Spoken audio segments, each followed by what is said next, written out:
Bueno, en este video le voy a hablar sobre varios temas englobados en la materia de energía 2, o mejormente conocido como física 2. Me presento. Primero, soy César López Hernández, soy del grupo 626 y actualmente curso en la Universidad Tecmilenio de Villahermosa.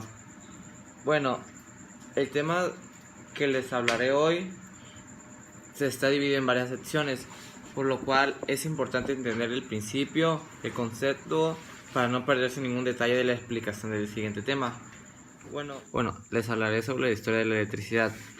Alrededor de los años 624 a.C. o 626, si no me equivoco, existió un filósofo griego llamado Tales de Mileto, el cual descubrió una piedra amarilla de resina petrificada llamada electrón, que lo que conocemos comúnmente ahorita como ámbar.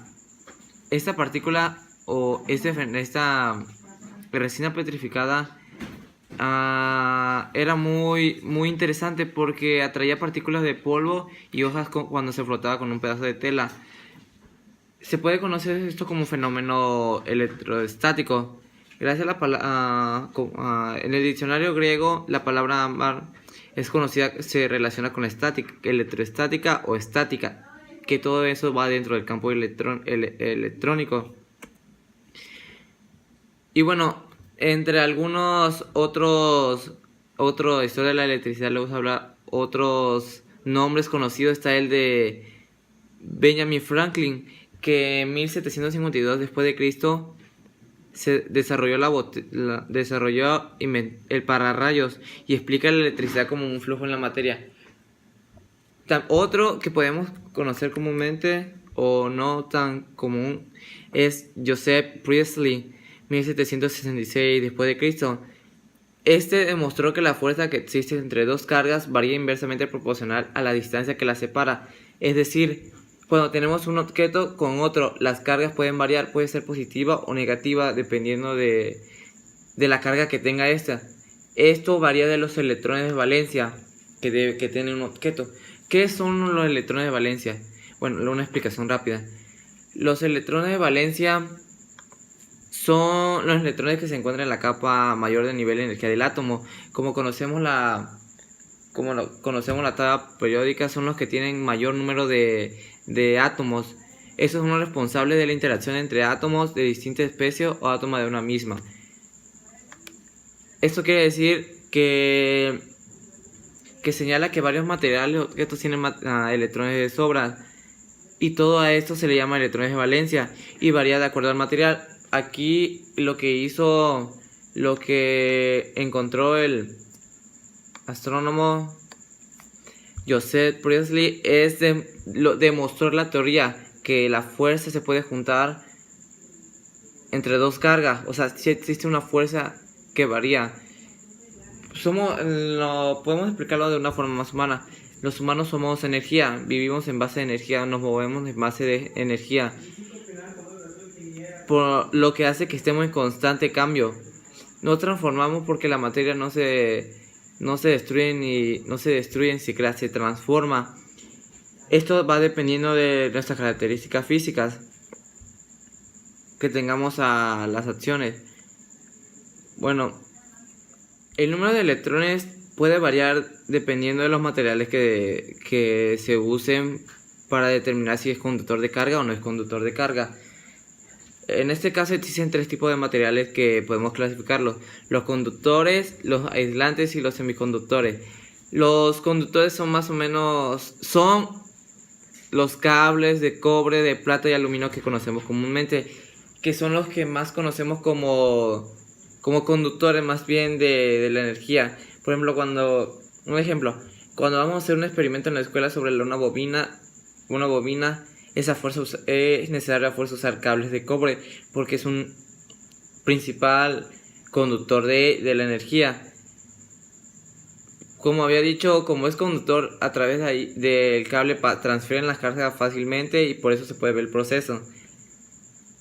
El aislante. ¿Qué es el aislante? Es el material que se resiste al flujo de carga, o sea, donde más se mantiene la carga. Por ejemplo, se puede encontrar en las ebonitas. El plástico es un gran aislante.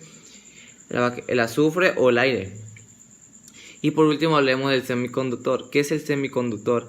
Es el material que transporta la carga en ocasiones, por ejemplo, que puede ser semiconductor, puede llegar a ser un conductor, es un conductor, pero de vez en cuando, dependiendo de las situaciones, si están cerca o lejanas las cargas. Lo encontramos en el silicio, en el germanio, en el cianuro de galio.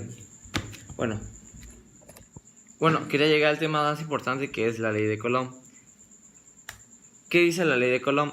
La ley de Coulomb dice que la magnitud de la fuerza eléctrica entre dos cargas puntuales es directamente proporcional al producto de las cargas e inversamente proporcional al cuadrado de la distancia que los separa.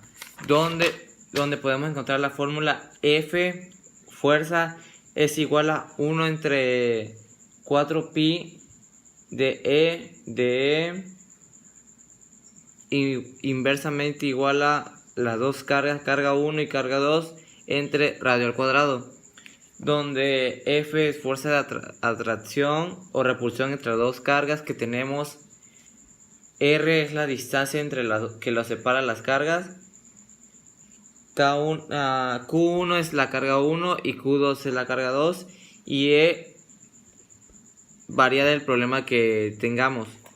Bueno, ahora hablaremos sobre la ley de Coulomb y un poco de su historia. En 1780, Charles Coulomb realizó muchos experimentos para calcular la magnitud de la fuerza de atracción y repulsión entre cargas.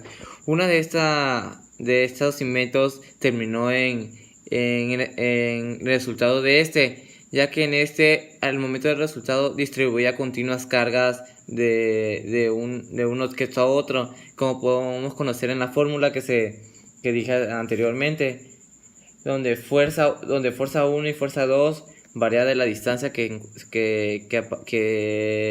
los separa.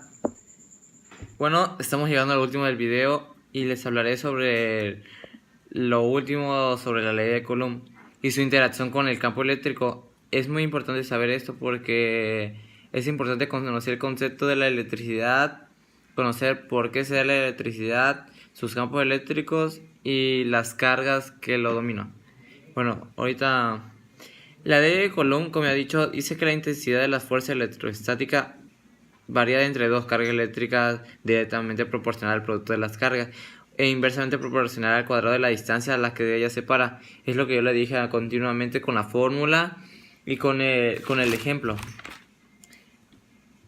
Esta ley trata de la fuerza de la interacción entre dos partículas electrificadas.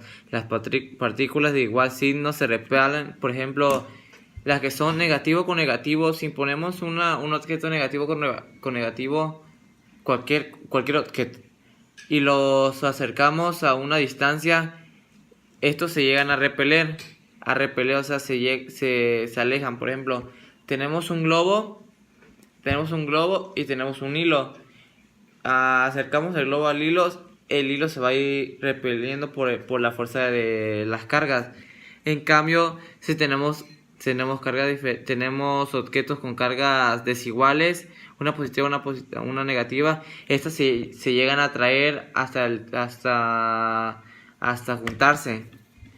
Por eso toda esta ley varía del campo eléctrico donde se manifiesta esta carga, porque es mediante el estudio de ella que conocemos cuáles son las cargas que se llegan a repeler y cuáles son las cargas que se llegan a atraer.